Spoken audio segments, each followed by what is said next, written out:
So this is going to be a pretty quick follow-up statement to one of my recent videos, specifically the one where I talked about my private time with Lola when we were living together, the conversations we had, and the Daryl Day story. And in all of that, I mentioned in passing that I never had homicidal feelings toward anyone in the Scrabble community except for Chris Lipe. And I wanted to explain a little more of that. I think I said in the description that I was going to give a little more context to that. I also want to be clear that I'm not trying to give short shrift to this.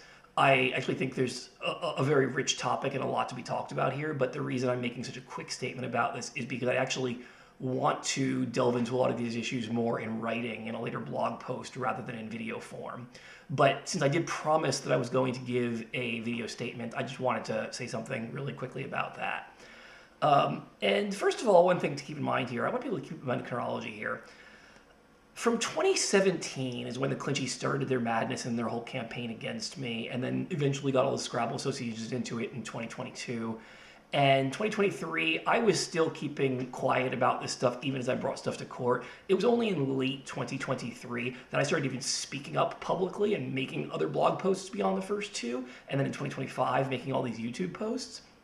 So you can very much say that, from 2017 to 2023 was the Scrabble world, and by the Scrabble world I mean not just the Clinchies and Chris Light, but everyone else in the community that got to hop on the bandwagon and hurt me. That was your fuck around era, and now starting in 2023 up to now, 2026, is your find out era. And I want to be clear here that the find out era is still at this point only half as long as the fuck around era. So if you think I'm being obstinate, if you think I'm going too far in making your lives hell and showing all this wrong shit to you, just remember, you all were abusing me for 6 fucking years, and you've only dealt with 3 years of this pain. See how much you like it after 6 fucking years, and you're gonna find out, because unless you start getting better, I guarantee you I'm gonna keep making your lives uncomfortable for at least the next 3 years, to make it at least 6, maybe more than that. Fact is that this is the most important thing in my life to me, holding you all accountable for the shitty things you have done and taken away from me. But I also want to be clear that I have said this in sort of oblique form in other places in the blogs and in my writings and videos before, that I was actually extremely angry at Chris before this overt campaign to get me canceled happened. And in fact, I was more angry at him then because he was the one doing a lot behind the scenes to just lie through his fucking teeth and deceive people and to make me in so much pain in the situation where I was being blacklisted, where I was being mistreated, but I couldn't speak up without looking like the asshole. He was providing plausible deniability in a lot of ways for all of the abuse that the Clinchies were giving me. But I also want to be clear about something, that I am very pro-therapy. And I'm not going to therapy right now, but I've gone to therapy plenty of times in the past, and I know when it's an appropriate tool for me, and I believe highly in it when it is an appropriate tool. And I've seen many different therapists in the past, including in a lot of the time that this stuff was happening. And when things got to a point where I was angry enough at Chris and actually feeling homicidal feelings about him, I was very open in talking to some therapists about this. And you should know, if you haven't gone to therapy, that there's a whole lot of legal regulations around this, that therapists have a certain amount of confidentiality with their patients, but that if someone is actually presenting a real threat to someone else, that they actually do have a legal and moral responsibility to notify the person or the legal authorities or whatnot. So I can tell you that I spoke not just to one, but to multiple therapists in the time before the 2022 New Orleans tournament, for a significant period of time, in which I admitted my very strong feelings of antipathy toward Chris Lipe that did sometimes get to feelings of homicidal desire.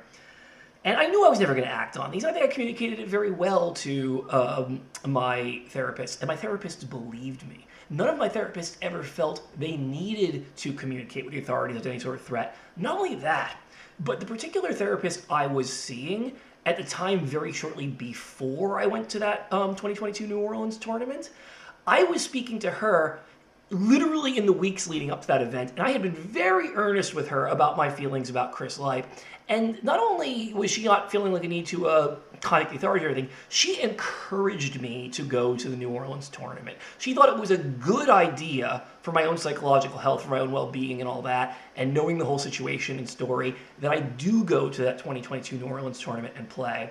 And I will tell you, not only did I win first place in that tournament, which is still the last tournament I've ever played in the United States, but this is a mathematically provable fact. I played my best fucking game of the tournament against Chris Lipe. He's been a bugaboo for me at times. I actually have a very bad head-to-head record against him in tournaments, even though I think I'm generally a stronger player than him in terms of overall ratings and performance in tournaments. But in that particular game, I brought my absolute A game. I played my most accurate game of the tournament. And that was against a guy who I was so fucking angry at, I didn't want to speak a word to him. And he knew it at the time. I revealed to him shortly before that game started that I was not going to speak to him except the bare minimum.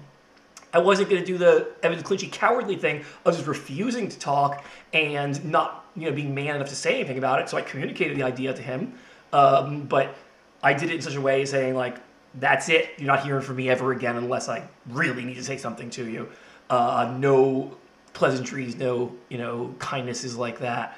So I want to be clear. I am such a powerful person who has such great, massive emotional control that I was able to convert almost homicidal levels of rage toward beating him in the most gentlemanly way possible, to playing an absolute A game of Scrabble, which requires a huge amount of emotional self-control, amount of willpower, of just being in a calm, objective place. And it wasn't just him. I played some of the best Scrabble of my entire life in that tournament and beat a whole other top players.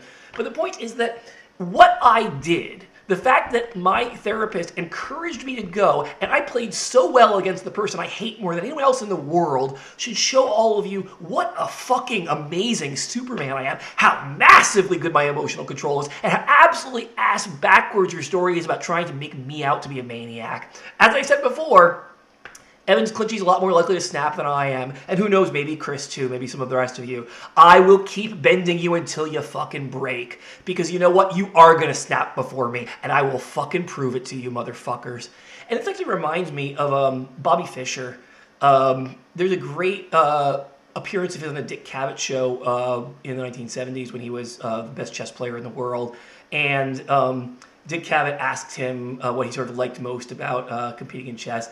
And he said it was, I'm paraphrasing a little bit here, I don't remember the exact wording, but it was basically when he breaks a man's ego. That is what great competitors like Bobby Fischer and I have in common. We love games like chess and Scrabble because it's an opportunity to absolutely squash the ego of the person on the other side of the board. I love having that kind of mental power over people.